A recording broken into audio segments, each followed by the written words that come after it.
apa sih keunggulan dan kekurangan filter under gravel untuk ikan cana kayak gitu. Nah,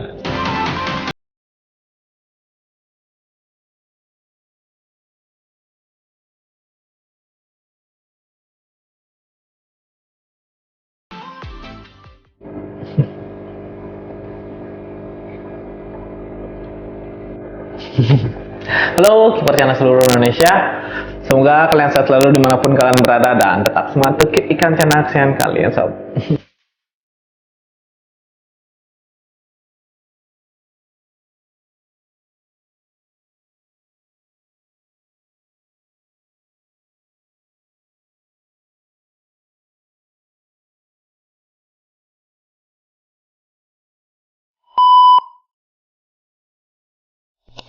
Halo, kembali lagi dengan saya di Kasur Fish Point, sob. Di video kali ini saya akan melakukan water change ya dengan tank yang dua yang ini, sob. Airnya sudah 3 hari saya endapkan kayak gitu. Nah, sebelum itu sembari water change saya akan jelaskan apa sih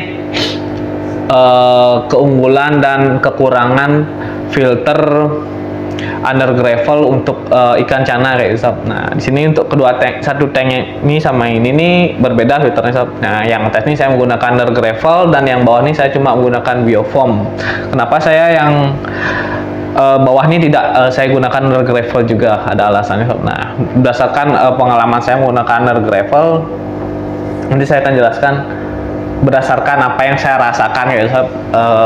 Keunggulannya apa dan kekurangannya apa kayak gitu, sob. Nah, cocok nggak sih mereka tuh sistem kayak gini tuh untuk ikan cana kayak gitu ya. Langsung ya, sob. Nah, ini dia ya. Untuk tank yang ini nih saya menggunakan sistemnya tuh under gravel. Ini airnya agak kemerahan dan lampunya juga lampu yang nggak merah, sob, jadinya agak merah kelihatannya. Nah, ini saya menggunakan sistem under gravel dan yang bawah ini saya cuma menggunakan biofoam aja kayak gitu. Nah, kalian bisa lihat biofoam aja. Kemarin dia saya pakai under gravel, habis itu saya lepas kayak gitu, sob. Nah, gitu ya. Under gravel tuh pemasangannya kayak gini sistemnya tuh. Pakai gelembung udara aja sih, sob. Nah, kita lanjut sambil water change gitu, sob. Kita mulai dari tank yang atas ini ya, sob. Kita bersihkan dulu. Nah, untuk tutupnya kita buka aja dulu, sob. Nah, jelas sudah siapkan spons kayak ini untuk gosoknya, sob. Ini kita gosok dulu untuk pinggir-pinggir tanknya, sob. Ya udah. Nah, kita lanjut yang tadi, sob, mengenai kelebihan dan kekurangan sistem filter under gravel untuk ikan cana kayak gitu, sob. Nah, kita mulai dari yang kekurangannya sih menurut saya. Pas kita bersihin kayak gini tuh kita nggak bisa angkat semua untuk pasirnya kayak gitu, sob. Kita nggak bisa oprek semua, gosok-gosok semua untuk pasirnya itu, karena sistem under gravel ini menurut saya dia sistem mengendapkan, sob. Jadinya partikel-partikel atau kotoran ikan yang sudah hancur itu akan terserap dia ke bawah kayak gitu, sob. Ke bawah pasirnya kayak gitu. Nah, di sana ada proses penguraian bakteri yang dilakukan, sob. Kalau kalian hamburkan semua untuk pasirnya itu, dan amoniaknya tuh dia akan padat sekali, sob, karena dia sistem penguraiannya itu di bawah pasir kayak gitu. Nah, dibantu dengan pasir juga kayak gitu. Jadinya untuk membersihkannya aja kalian bisa bisa sih juga angkut pasirnya itu, tapi yang jauh dari filternya, pokoknya filternya tuh di pojok di sini. Yang kalian bisa angkut pasirnya itu yang di sini aja, kalian bisa cuci lagi. Kalau kalian angkat semua untuk pasirnya itu, apalagi kalian cuci dengan air panas kayak itu, kalian harus ulang lagi untuk numbuhin bakterinya, sob. Bakteri yang ada di pasirnya itu kan, karena sistem under gravel itu dia penguraian itu di dasar akuariumnya kayak gitu, sob. Kita lanjut lagi, kita bersihkan pasirnya, sob.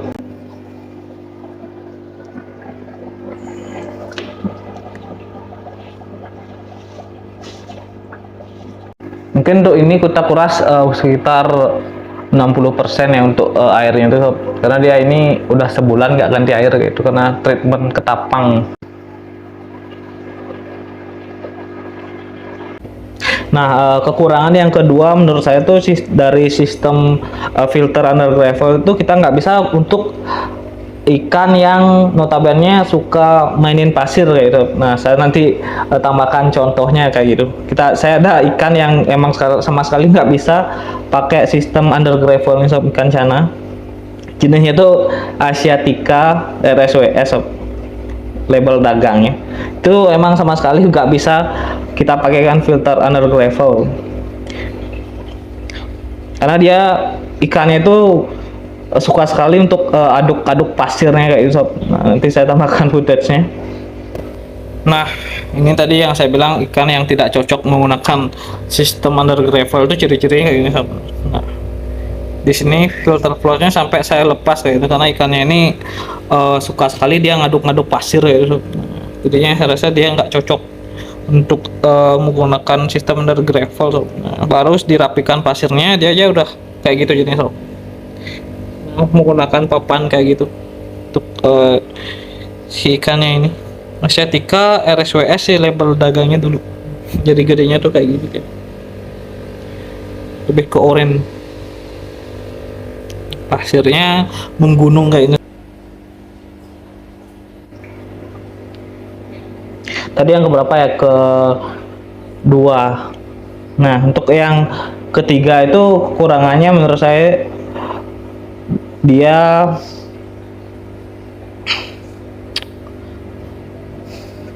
kurang efektif jika kotoran ikannya itu terlalu banyak dan membutuhkan proses lama untuk menguraikan atau menyerap kotoran-kotoran ikannya sob. Dia lumayan lama, jadinya dia lebih terlihat dibandingkan dengan sistem pompa itu. Kotoran-kotoran ikan itu lebih dilihat mata tuh lebih kotor itu. Tapi kalau dibiarkan lama itu dia bisa menyerap kayak gitu. Setelah kotorannya itu hancur, filternya itu baru bisa menguraikan kotoran-kotoran ikan di bawah pasir kayak gitu. Nah,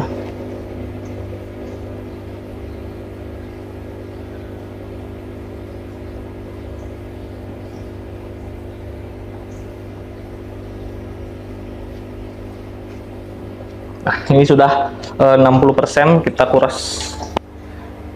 Langsung aja kita tambahkan air sob biar nggak panik untuk ikannya nanti. Nah, kita tambahkan air sob.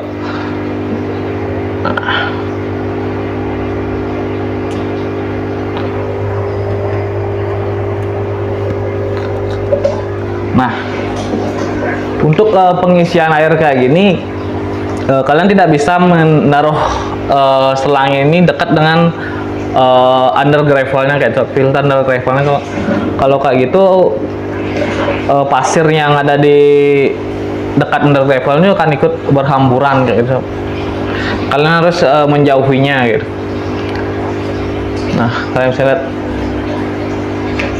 Nah, ini dia untuk sistem under gravelnya, filternya. Saya naruh airnya tuh di pojok yang di sini sob, biar nggak berhamburan untuk pasirnya kayak gitu. Nah,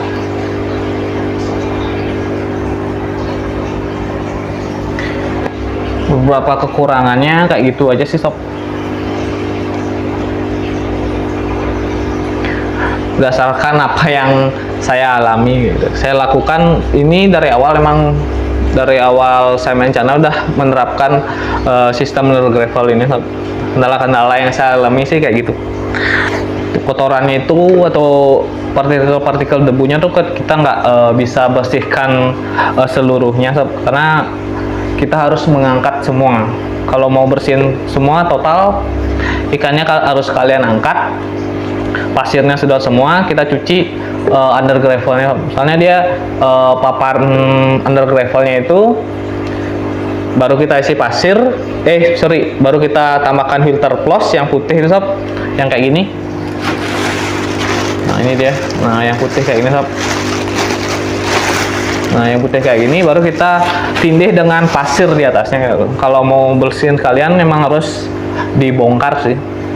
Itu dia kendalanya dalam membersihkannya itu sangat sulit, lebih sulit dari top filter kayak gitu.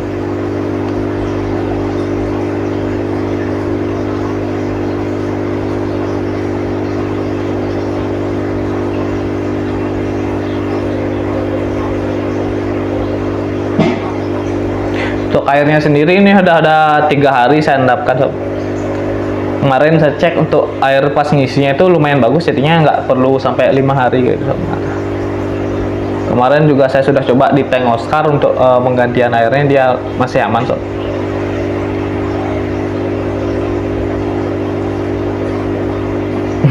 Nah, sambil kita nunggu.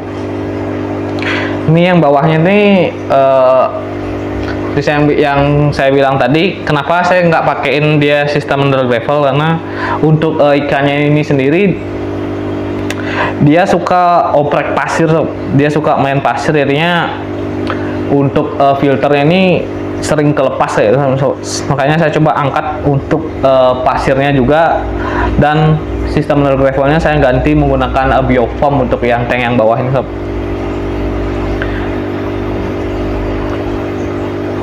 Untuk mengurangi dia bergesekan dengan pasirnya juga sob. Karena kemarin tuh ikannya ini sisiknya banyak yang lepas ya, karena suka dia main di pasirnya gitu. Nah, entah karena dia nggak nyaman sama airnya atau tanknya, jadinya dia menggesekkan badannya seringkali di pasir gitu. Jadinya saya angkat untuk sistem under gravelnya juga, sama pasirnya juga saya angkat kayak gitu. Tendang. Saya proses pengisian air sob. Nah, sistemnya masih sama seperti yang saya lakukan kemarin sob. Ini kita sedikit bocor untuk selangnya itu, kita masukkan dia ke ember aja kayak ini. Kurang rapi untuk pembuatannya. Nah, ini udah selesai ngisi air sob. Dia masih berkabut. Nah, seperti apa yang saya bilang tadi itu, dia membutuhkan waktu lebih lama lagi untuk membuat airnya ini dia jernih sob. Saat kita melakukan water change dengan tidak mencuci pasirnya kayak gitu. Ini untuk pasirnya tetap saya cuci, tapi saya lakukan dalam waktu yang lebih lama gitu. Nggak setiap ganti air saya melakukan pencucian pasir kayak gitu. Untuk mempertahankan bakteri-bakteri yang ada di pasirnya. Biasanya kalau saya cuci itu saya menggunakan air panas biar sekalian bersih kayak gitu. Nah, ini dia untuk ikannya. Untuk proses biar airnya jernih itu dia lebih lama dari sistem pompa atau top filter kayak gitu. Nah, kita lanjut untuk tank yang bawah ini.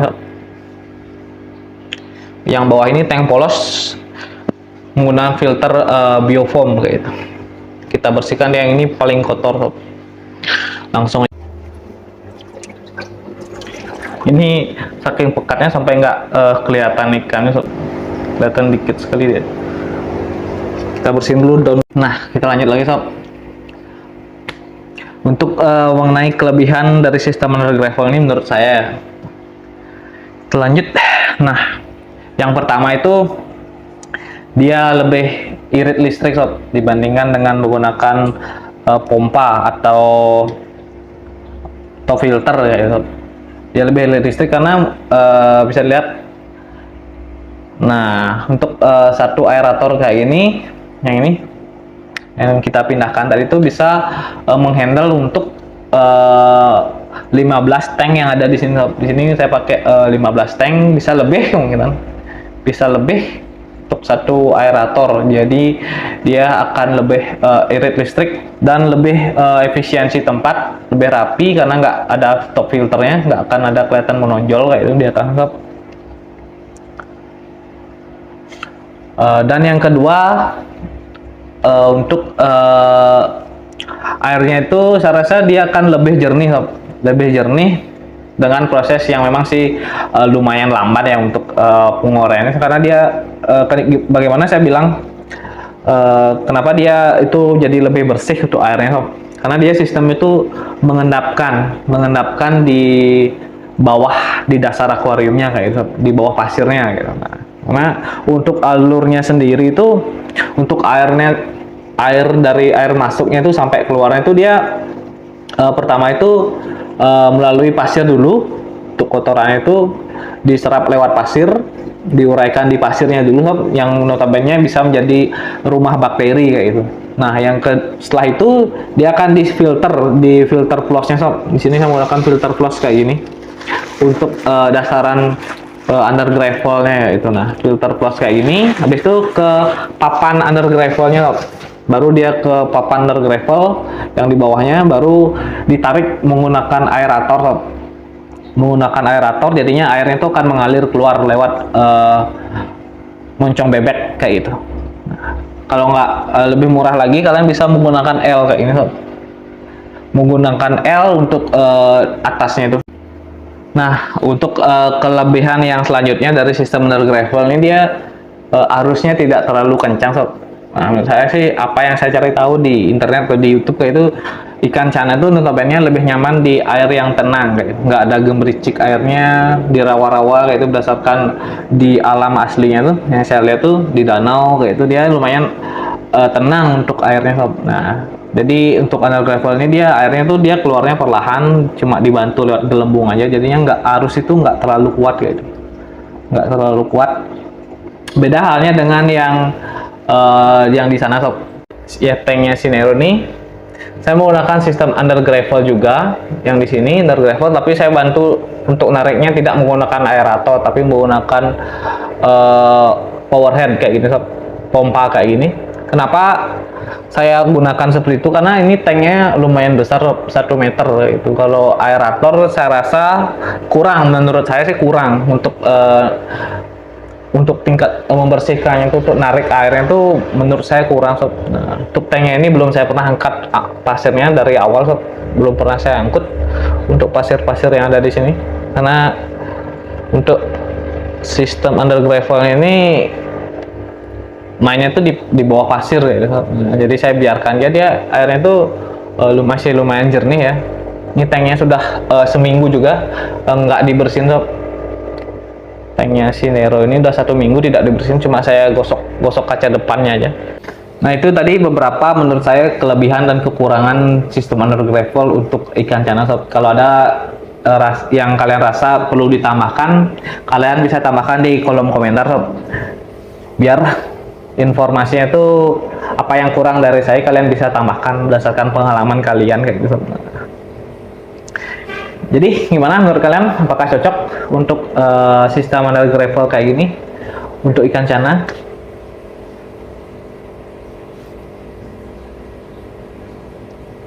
Tulis di kolom komentar.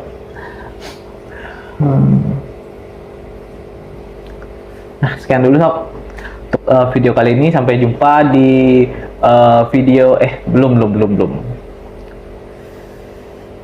Sekali lagi saya berterima kasih sekali sama teman-teman yang sudah berkunjung di channel saya, sudah like, sudah komen, sudah subscribe. Thank you sekali sob. Jangan lupa saran dari kalian, komentarnya saya akan baca, saya akan balas satu-satu guys sob. Nah, sampai jumpa di video berikutnya sob.